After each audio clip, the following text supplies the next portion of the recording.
안녕하십니까 성도 여러분. 오늘은 제9과 반대되는 구절들이라는 제목으로 함께 말씀을 나누겠습니다.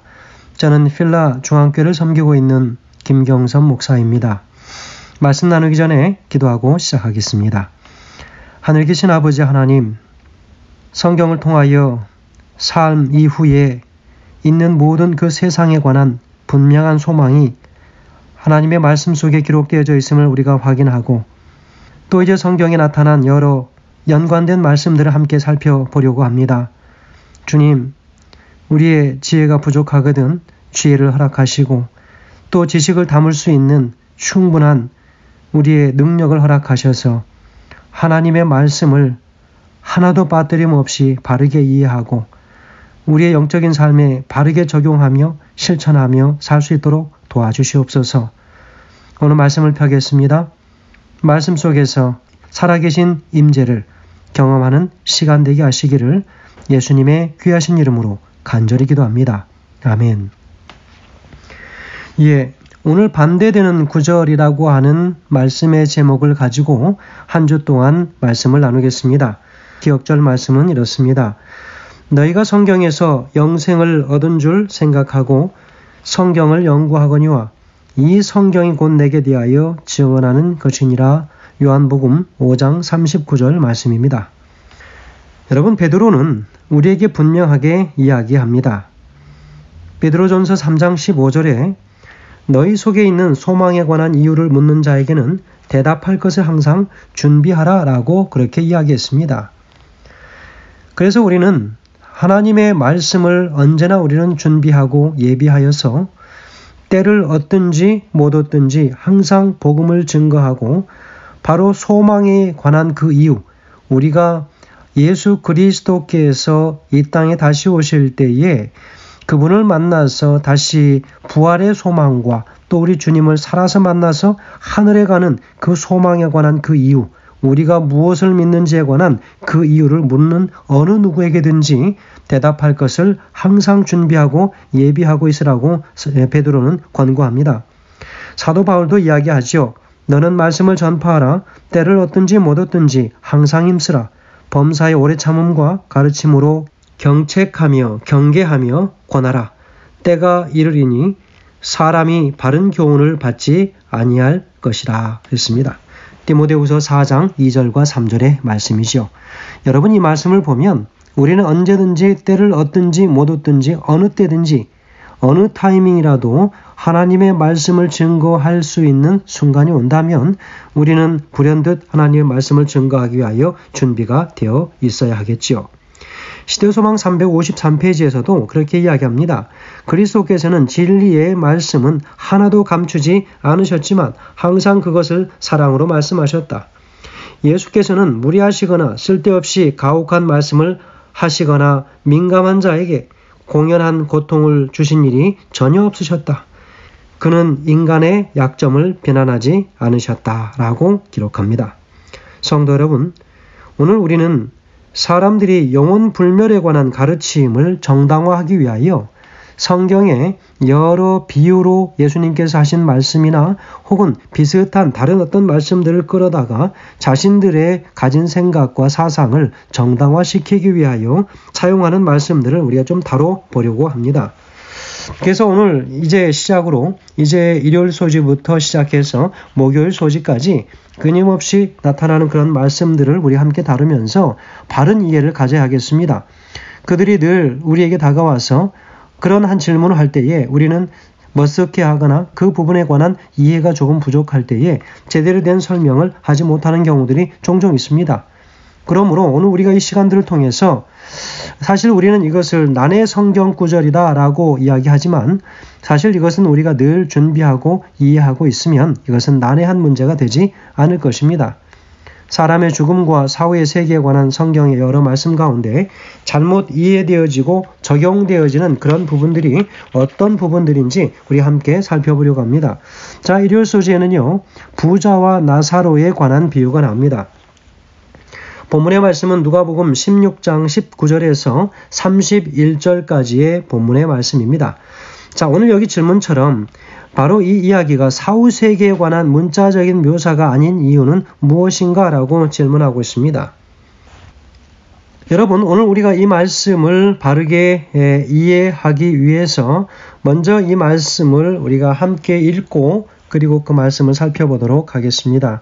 누가복음 16장 19절에서 31절까지 말씀입니다.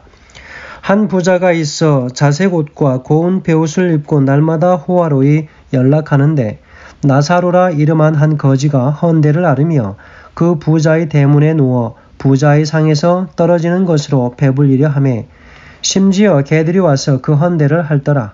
이에 그 거지가 죽어 천사들에게 받들려 아브라함의 품에 들어가고 부자도 죽어 장사되매 저가 음부에서 고통 중에 눈을 들어 멀리 아브라함과 그의 품에 있는 나사로를 보고 불러 가로되 아버지 아브라함이여 나를 긍휼히 여기사 나사로를 보내어 그 손가락 끝에 물을 찍어 내 혀를 서늘하게 하소서.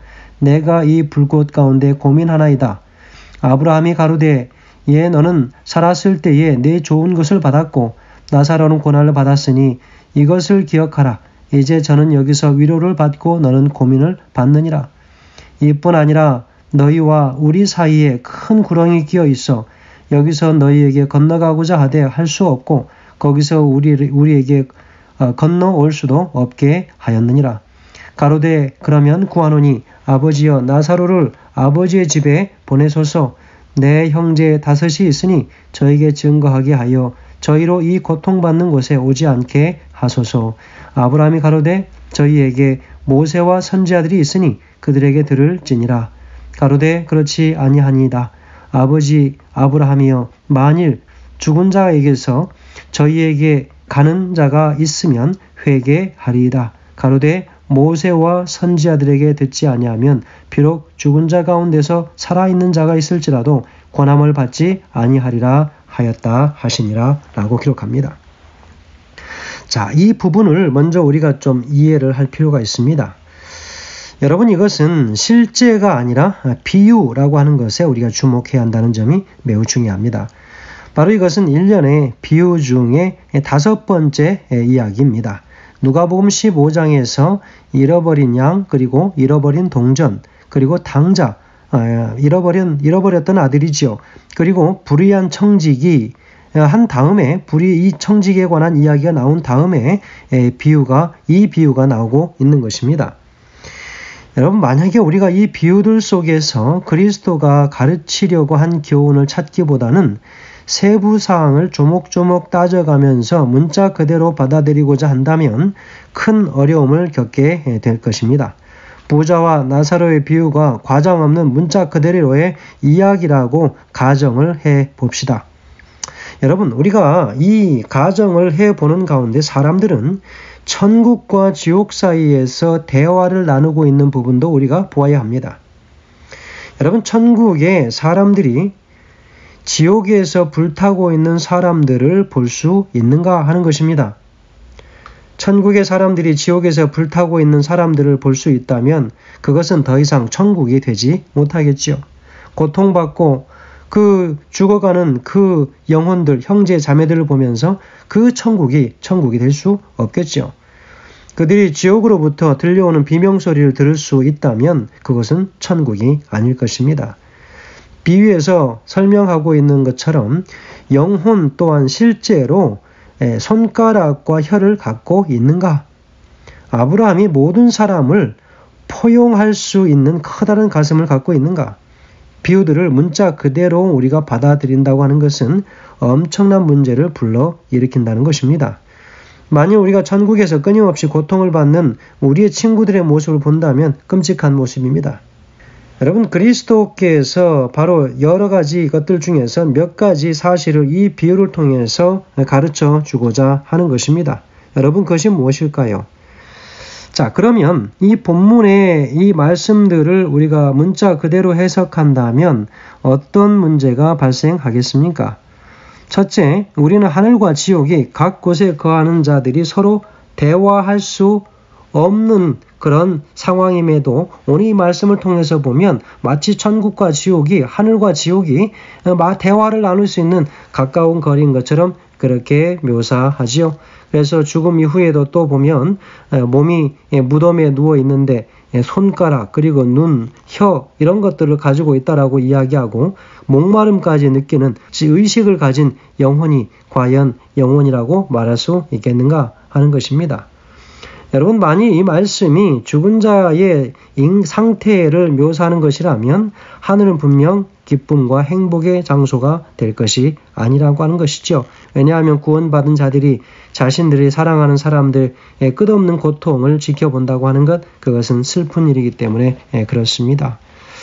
오늘 우리는 이 말씀을 보면서 특별히 우리 예수님께서 주시고자 하는 교훈은 무엇이냐면, 우리가 내세라고 하는 그 세상에서 현세의 신분에 의해서 내세가 결정되는 것이 아님을 바로 오늘 본문의 19절에서 25절까지 분명하게 기록하고 있습니다.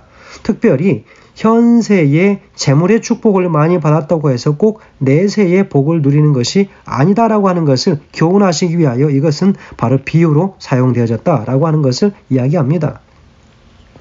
그리고 26절에서 18절까지 이 말씀들을 우리가 살펴본다면 28절에서 구원의 기회는 오직 현재 살아가는 세상뿐임을 바로 26절에서 28절까지의 말씀에서 기록하고 있습니다. 비유 중에 나오는 것처럼 한 번 죽고 나면 그 운명은 바꿀 수가 없다는 것입니다. 성경이 구원의 가장 확실한 도구이다라고 하는 사실을 분명히 하고 있습니다. 어디입니까? 29절에서 31절까지 말씀이지요. 그래서 성경을 믿지 않는 사람은 심지어 죽은 자가 살아나서 증거해도 믿지 않을 것이라고 하는 사실을 분명히 하고 있습니다. 그리스도께서는 권위 있는 진리를 설명하기 위해서 그 당시 통용되고 있는 유대인들의 이야기를 이용한 것뿐입니다. 성도 여러분, 오늘 우리가 이 말씀을 어떻게 받아들이는가? 이것은 실제의 이야기가 아니라 비유라고 하는 사실을 오늘 분명히 해야 할 것입니다. 이 이야기를 현재의 실제적 이야기로 받아들인다면 많은 문제들이 발생하는 것을 우리는 이미 설명을 통하여 이해하게 되었습니다. 오늘 우리가 가진 이 말씀의 이해를 통해서 부자와 나사로에 관한 이야기가 더 이상 우리의 답을 불편하게 하거나 우리의 마음이 불편해져서 대답하기에 곤란한 그런 질문이 아니길 간절히 소망합니다. 실물교훈 263페이지는 이렇게 기록합니다. 거지 나사로의 비유를 말씀하신 배경이 무엇인가 하는 것이죠. 이 비유는 그리스도께서 유대인의 입장에 서서 말씀하셨다. 사람이 죽는 날로부터 부활할 때까지 의식을 갖고 있다는 교리를 믿는 사람들이 그리스도의 말씀을 듣는 청중들 속에 많이 섞여 있었다. 그리스도께서는 그들의 생각을 잘 아시고 그 중요한 진리를 그들에게 가르쳐주기 위하여 이 비유를 그들의 선입견에 따라 구성하였다라고 실물교훈에는 기록하고 있습니다. 부자와 나사로의 이야기는 중요한 영적 교훈을 주기 위한 비유였습니다. 문자적으로 해석해서 죽은 자의 상태를 나타내는 것으로 이해해서는 안 된다라고 하는 사실을 오늘 우리 분명히 기억할 필요가 있습니다. 부자와 나사로의 이 이야기, 우리가 많은 이런 사후의 문제에 관하여 이야기할 때에 다른 여타 교파들이나 혹은 다른 어떤 그리스도인들이 이것에 관하여 종종 질문하지만 참으로 어리석은 질문임을 우리가 이 말씀에 관하여 분명하게 깨닫고 있을 때에 그것들을 지적해주고 다시 말씀을 바르게 풀어 그들에게 이해할 수 있도록 도와주는 것입니다. 베드로의 권면, 너희 속에 있는 소망에 관한 이유를 묻는 자에게는 대답할 것을 항상 준비하라 라고 말씀한 것처럼 성도 여러분, 우리가 언제든지 말씀을 증거할 수 있는 그 기회가 주어질 때 바로 말씀을 전할 수 있도록 우리가 말씀 속에 살아가며 말씀으로 준비되어지는 그런 그리스도인들이 될 수 있도록 우리가 함께 예비하고 깨어 기도하는 우리 모두가 되길 간절히 소망하면서 말씀을 줄이겠습니다. 감사합니다.